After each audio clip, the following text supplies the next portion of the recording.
National Broadcasting Company presents, transcribed from Hollywood, The Magnificent Montague, starring Monty Woolley.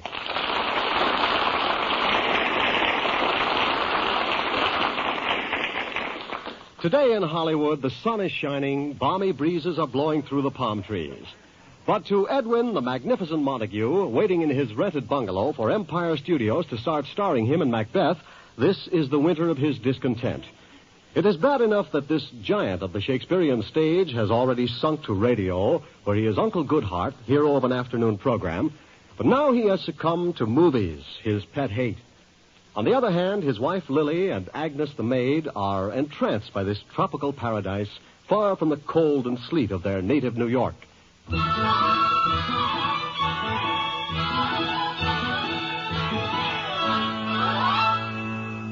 It is mid-afternoon in the Montague bungalow. Lily is out in the garden. Agnes is happily dusting with one hand and reading a movie magazine with the other. I ought to be in pictures. I'm beautiful to see. I ought to be in pictures. Agnes. Oh, what a hit I would be. Agnes, has the mail come yet? Not yet. Well, the mailman should be here any minute. Cheapers, I better get my hair out of these curlers. He's a cute one. Where's Edwin? In his bedroom, as usual. He's got the blankets over the window to keep the sun out. He's got it full of smoke and all the fans going to make it drafty. He's trying to pretend he's back home in New York.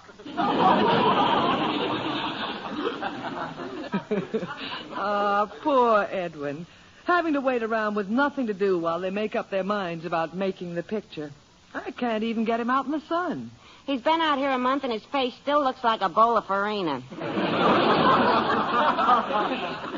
Get a load of my tan. Oh, Agnes, you're as brown as a berry. Yeah. Boy, when I get back to New York, am I going to put on the dog in front of those stuck-up elevator boys? I'm going to tell them I was in Florida. What Edwin is doing in the bedroom? Very quiet in there. Maybe a ray of sunshine got through the blankets and killed him. Please, Agnes, I'm going to see if I can't get him out of that bedroom. Edwin, come out. Edwin, come out. Gad, Lily, must you sound like John L. Lewis calling me out of the pits? Edwin, it's such a lovely day. Must you stay cooped up in that smoke-filled room? He'll be the first ham who smoked himself. My dear Agnes, why don't you run up a palm tree, tear a coconut off, and hurl it to the sidewalk without letting go of it? What a glamour boy. Really, Agnes, now that you're in Hollywood, why don't you get married? Or can't you get Frankenstein to pop the question? Edwin, why don't you get out and meet some of the people here? These savages? What am I, a missionary? And every night you sit home alone and brood. And with whom should I spend an intellectual evening? Mickey Cohen? Edwin, I know what. Why don't you come out and help me weed the garden? Weed the garden. Ah, my wife, Lily Boy, my dazzling co-star of the Shakespearean stage, my Juliet, my Ophelia, has found a new role. Rebecca of Sunnybrook Farm. Oh, come on, Edwin. It'll be fun. You, Agnes, and I out in the garden weeding. Not me. With that beard around, who can tell what's a weed? Lovely, Agnes. Don't you ever take those curlers out of your hair. Your head looks like Signal Hill. Oh,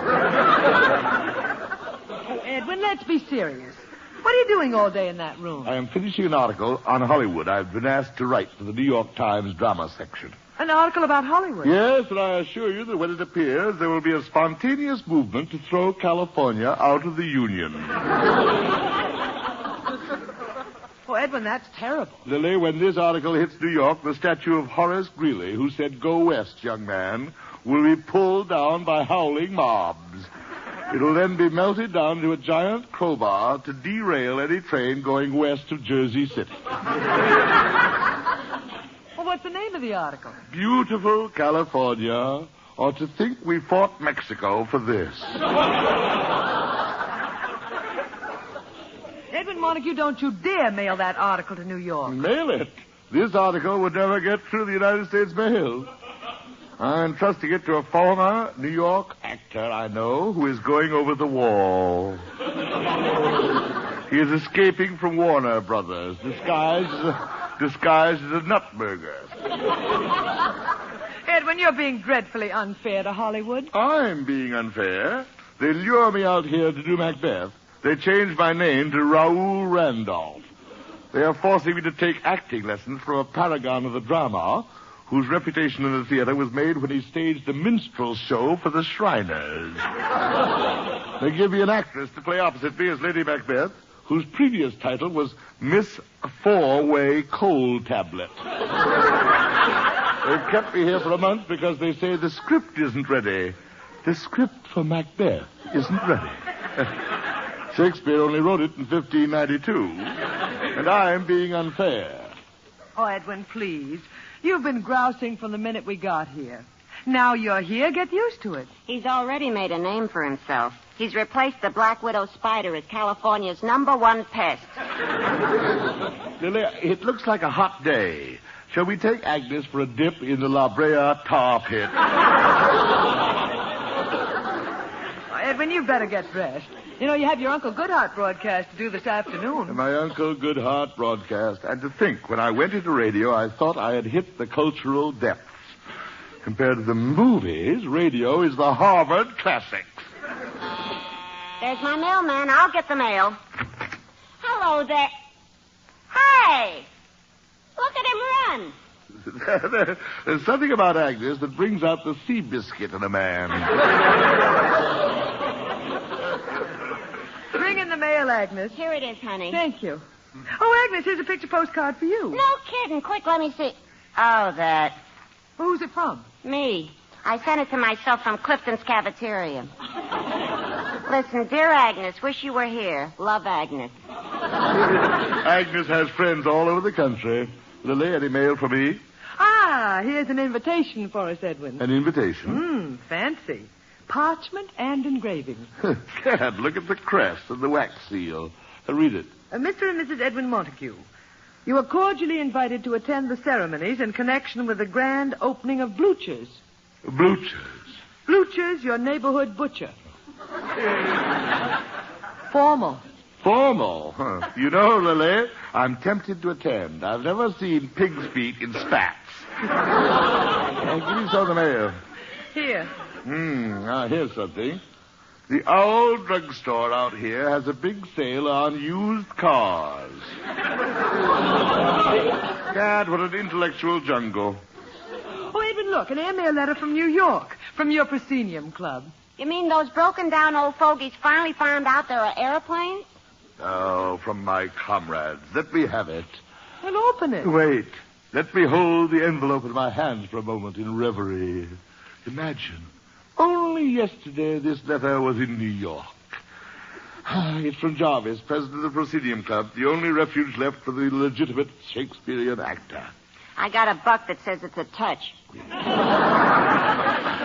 All right, Agnes, back into your cage.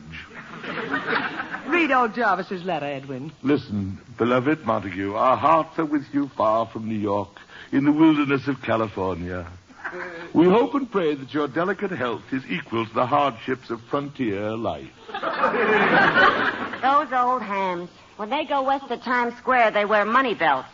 Quiet, Agnes. Read on, Edwin. Dear Montague, knowing your daring spirit, we beg of you not to venture outside the stockade at night. However, our fears for you have been somewhat allayed by Sir Oliver, who made the trip west when he was a boy, and assures us the Union cavalry has subdued the marauding redskins. It's touching how they can be so out of touch. Agnes, please. Go on, Edwin. We hope that you recovered from the tedious railroad trip across the continent. However, again, Sir Oliver assures us the trip across the prairies of the West is most exciting, and that you, like he, enjoyed shooting at the buffalo from the moving train. Montague, our hearts are with you in your glorious and gallant adventure in that fabulous land beyond the Great Divide. Think of us as we think of you. Good night, sweet Prince Jarvis. Oh, Edwin. It was such a nice letter from old Jarvis. Oh, to be back with my dear friends at the Presidium Club, talking, reading. And getting chilblains in the library. Aye, better to freeze in the library of the Presidium Club than to achieve the highest honor Hollywood can bestow on you, to ride down Hollywood Boulevard as Santa Claus. Oh, Edwin, what stories you'll be able to tell the Proscenium Club members. How you saved the rancher's daughter from a runaway stagecoach on Sunset Boulevard. Now, Agnes, don't stop. Come in. Hello, anybody home? Who are you? My name is Gunch, Hadley Gunch. Oh, I'm so sorry. I'm from the real estate company in charge of renting this villa. Villa? Is that the Spanish word for a rabbit hutch? Now, Edwin. Am I having the pleasure of addressing Mr. and Mrs. Edwin Montague? There must be a mistake. We're Fibber, McGee, and Molly. Oh, I'm sorry, Mr. McGee. I must have the wrong... No. We are the Montagues. But the old gentleman He said... was just joking. Oh, yes. My dear Mr. Crunch. Gunch. Gunch. May I inquire as to what we owe the dubious honor of this visit? Well, just thought I might be of some service to you in helping you move out. Move out? You mean the local authorities have finally used some good judgment and condemned this hole? Condemned? Mr. Gunch, my husband's joking. Oh. Yes. Mr. Gunch, there must be some mistake. Oh, no. You only rented Sweetheart's Nest for 1 month. Sweetheart's Nest. That's the name of this villa.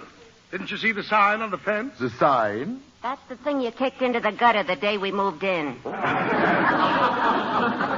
Mr. Gunch, we originally planned on only being out here a month.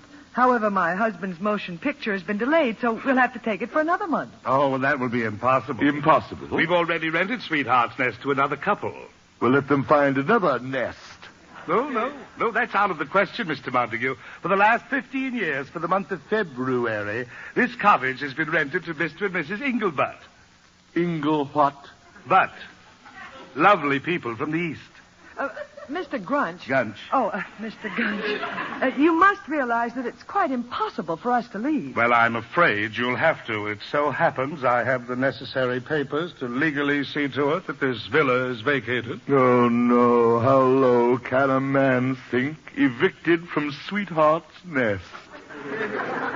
But there are so many things we have to do before we can leave. We have to pack, get Agnes crated, and of course, I was planning on burning this stucco doghouse to the ground.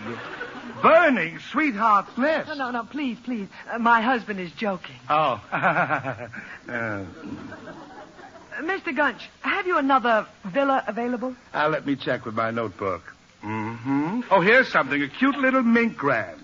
You can get it cheap. The people couldn't make a go of it. Just didn't get along with the mink, eh?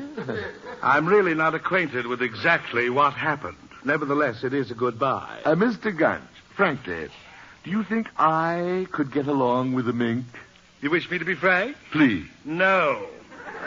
In fact, Mr. Montague, I cannot see you getting along with anything. Now get out of this house. Edwin, what are we going to do? I've got to get to my Uncle Goodhart broadcast. You'd better get out and find a place for us. Oh, Edwin, looking for a place to live, it's a grueling experience. Well, what do you think I'll be going through on that broadcast? This afternoon, Uncle Goodhart solves the world's problems by setting a canary's broken leg. Can't look at the time. I'll be late for the broadcast.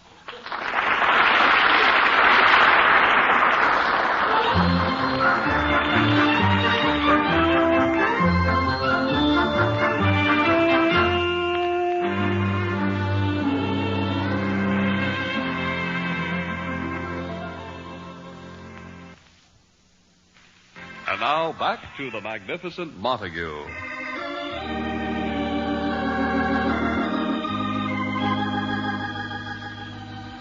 He is in the middle of his Uncle Goodhart radio program.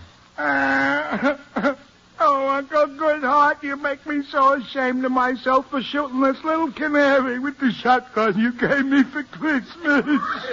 No, Ronald. I gave you that gun because hunting is a sport that builds character. But, Ronald, shooting a canary with a double-barrel shotgun... And while it was still in its cage. Oh, Ronald.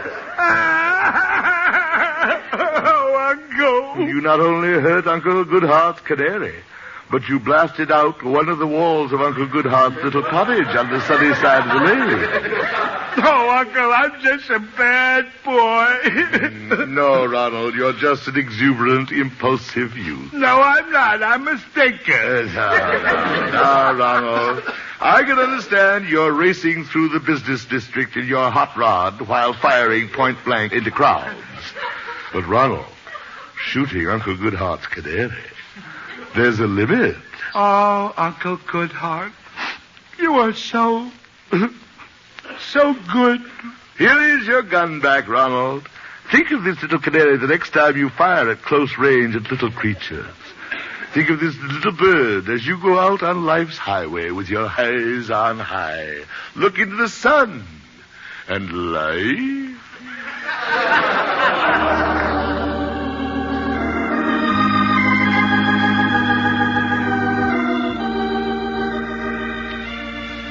So ends another episode of Uncle Goodhart, brought to you by Shalimar Soap. And now, before we leave you until tomorrow, here is Uncle Goodhart with his thought for the day. When a hurricane hits your neighbor's house and everything's lost in the blow, as he stands there alone where his house used to be, won't you step up and say, cheerio?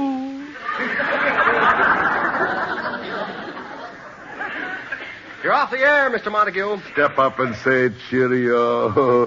I must stop by that kindergarten and speak to my writers again. Oh, good show, Mr. Montague. Did you really like it, Mr. Kelton? Oh, yes, You sir. did, yes. Well, my boy, I would suggest that you work, save up your money until you have a nice round sum, and then go out and get your head examined. Yes, sir. Oh, your wife called. She couldn't find a place to live. She wants you to come right home. Oh, no. Where are we going to sleep tonight? In the Hollywood Bowl?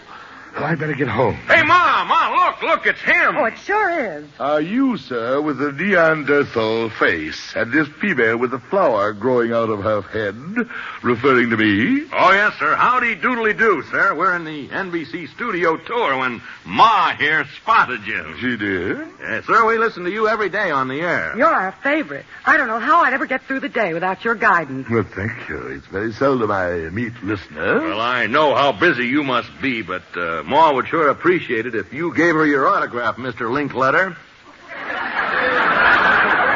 Linkletter. Hey, ain't you Art Linkletter? No, I am not Art Linkletter. However, if I ever so much as see either one of you morons again, I shall become known from coast to coast as the Mad Butcher of NBC. Well, let's get out of here, Ma. This man is crazy.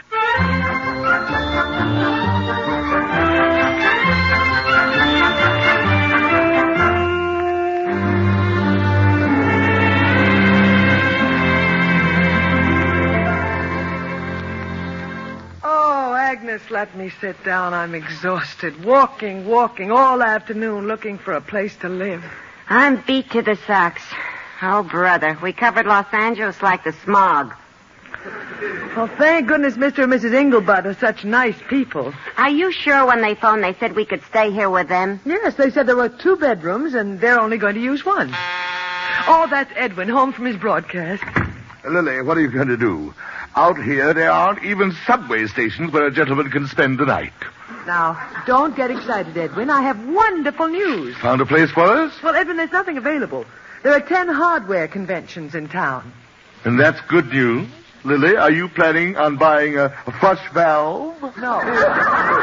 We don't have to leave this house. Something happened to the Engelbutts. Nothing minor, I hope.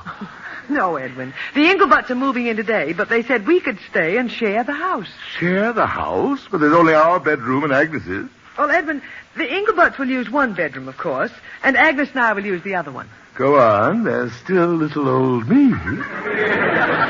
Well, we thought we could fix up the garage for you. The garage? What am I, an old Essex? How about Agnes sleeping in the garage? Me in a damp garage with my post-nasal drip? Edwin, you know Agnes can't sleep in a garage, not with her sinus condition. I'd keep the country up all night. They'd think the Hollywood Dam gave way. I dragged my body 3,000 miles over mountains, rivers, and prairies to sleep in a garage. Now, Edwin, we're putting the daybed in there, and a rug, a little table, and a lamp. How charming. We must have it photographed for House Beautiful. Edwin, it's only because the Inglebutts are such nice people that we're not out on the street. All right, all right. The only reason they're letting us stay is because we're fellow Easterners. Fellow Easterners? They're from New York, too? Gad, there's someone to talk to. Imagine meeting out here. It's like Stanley meeting Livingston in darkest Africa. It's getting late. They should be here. There they are. I'll get the door. Now, remember, Edwin, be nice to them. Nice. I'll charm them, Lily. They'll love me. Come in, Mr. and Mrs. Engelbud. Well, howdy doodle do.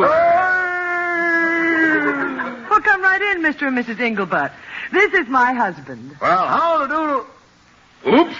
Hey, Pa, ain't he that crazy fella from NBC? My husband, Edwin. Me? NBC? Sir, I've never been so insulted in my life. Are you sure you ain't from NBC? My dear Mr. Engelbert, I am Edwin Montague of the stage and Raoul Randolph of the screen. Well, you sure sound like the fellow who roughed us up over at NBC. I do? Yes, there was a nasty-tempered old grouch. To think we mistook him for that nice fella, Art Linkletter. Come in. Agnes, take Mr. Engelbert's duffel bag. Oh, here, sit down. This is your home, you know. No, it's all of us is home, Mrs. Montague. Oh, so sweet of you. Oh, come, Mrs. Engelbud. Agnes and I will help you fix up your bedroom. Mighty nice of you. I understand you're from the East. Oh, yes, indeed. Back home, we're probably neighbors. We live on 61st Street in New York. Where do you live? Council Bluffs, Iowa. Council Bluffs, Iowa. Yes, indeed. We people from the East got to stick together. You're out here to make a movie, your wife tells us. Well, hope you don't take offense. We don't have time to come down to the studio to watch you. No. See, Ma and I just come out every year for the quiz show season. The quiz show season? Yeah, we spend a month out here, get on all the quiz shows from Hollywood. March we spend in New York, hit all quiz shows there, you know. Usually spend spring in Chicago, pick up what we can. Don't you ever get home to Council Bluffs? Just to unload. Sorry, Mr. Engelbert, do you do this for a living? Oh, no, I should say not. I'm retired. Used to be in the junk business. You still are? I mean, you go on all the quiz shows? No, not all. Ma and I ain't as spry as we used to be, but I tell you there's a fortune in it. If I had my life to live over again, that is what I would go in for. Quiz shows. When I hear about the young men of today beefing about there not being any opportunity, it makes my blood boil. It's all there for any young red-blooded American who has to get up and go. Why, if I had a son, I'd put him in quiz shows as soon as he could answer to his own name. I must say, Mr. Engelbert, you certainly built new horizons before my eyes. Oh, it's not a lazy man's game, Mr. Montague. Takes study to know them answers. It takes footwork to get from network to network. I can imagine, yes. Now, if you'll excuse me, I have to learn some lines. I'll retire to the garage. The garage? Well, I hope them refrigerators won't be in your way. Refrigerator? Ma and I hit a few quiz shows today. There are 6 refrigerators being moved into the garage. We're putting the 4 washing machines out on the patio, and the electric stoves are going into the kitchen. You won that on quiz shows just today? Shucks, that's nothing. We didn't get into town until noon. And I work for a living. Well, now, if you have anything to do, you go right ahead and do it here in the living room. Thank you, Mr. Engelbert. It's Macbeth I'm doing. I'll go right ahead. Won't bother us at all. Is this a dagger that I see? I tell you, Horace, that Mrs. Montague is the sweetest woman. Yes, I noticed. Is this a dagger? Say, Mr. Montague. Yes? If the phone rings a lot from now on, don't let it bother you. We sent a lot of cards in with this number to telephone quizzes. There's no use just sitting around at night, you know. No, of course. Is this a dagger that I... Hold it! Yes, this is Hollywood 4563. What's the question?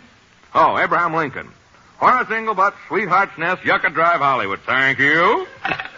Sorry, Mr. Montague, there's going to be another refrigerator in the garage. Go right ahead with your work, though. Is this a refrigerator that I see before? Is this a dagger that I see before me? Horace, we better start studying. Yeah, that's right, Elsie. Yeah. Excuse me, study. Yes. We got a big day tomorrow. Hollywood jackpot, name your game, what do you know, quick as a flash, and 10 or 11 others. Start me off, Ma. Who was the third president of the United States? Thomas Jefferson. What's the capital of Romania? Bucharest. What's the pearl of the Caribbean? Cuba. Identify this tune. Da da da da. Ten-Pound Races. Who was the Wizard of Menlo Park? Thomas Edison. Who said, "Give me liberty or give me death"? Patrick Henry. Hold it! What? He played third base for the Baltimore Orioles, 1901. Horace Inglebutt, Sweetheart's Nest, Yucca Drive, thank you. Well? Washing machine. Is this a dagger that I see before me? Who made the first American flag? Betsy Ross. What was Fulton's Folly? Steamboat. What was the name of the... Stop. Lily, get them out of here. Edwin, what are you saying? This is the Inglebutt's house. Lily, how can I learn Macbeth? We'll go in the garage. The garage? And where shall I study? In a deep freeze unit? Now look here, Montague. We were nice enough to... Hold it. This one's on me. Hello? Yes, this is Hollywood 4563. What? Yes, I'm listening to the program. What's the name of it? What? Who wrote the Frank Merriwell books? Well, who cares? Bert L. Standish. Bert L. Standish. What? I now have $100. Sure, go ahead. Who built the Panama Canal? Which Panama Canal? De Lesseps. Oh, de Lesseps. What? I have $200. Sure, go ahead. Now watch out for a trick question. Here's where they always try to throw you. What? On what day is Thanksgiving Day celebrated in Canada? Why, it's on the same day it's celebrated... Stop him! Hold it. There is no Thanksgiving Day in Canada. Hello? There is no Thanksgiving Day in Canada. I have $400. Sure. Go ahead. Oh, Edwin. Quiet. What? Identify the tune. They're playing a tune. Yeah, give me that receiver.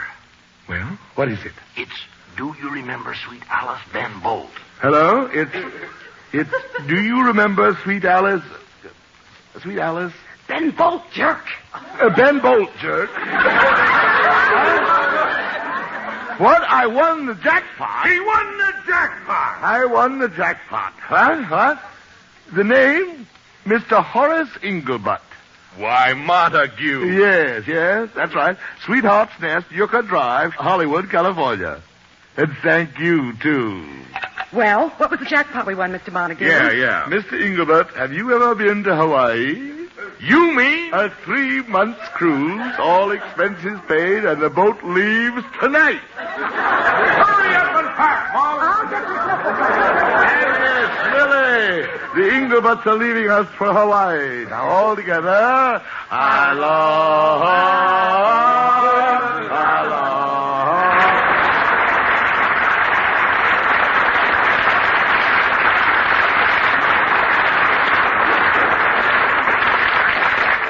Join us again next Friday night for another visit with the Magnificent Montague, starring Monty Woolley, created and directed by Nat Hiken, written by Nat Hiken and Billy Friedberg. Anne Seymour was Lily Boehm, Pert Kelton was Agnes. Included in tonight's cast were Alan Reed as the landlord. Mr. and Mrs. Horace Inglebutt were played by Mr. and Mrs. Jim Backus.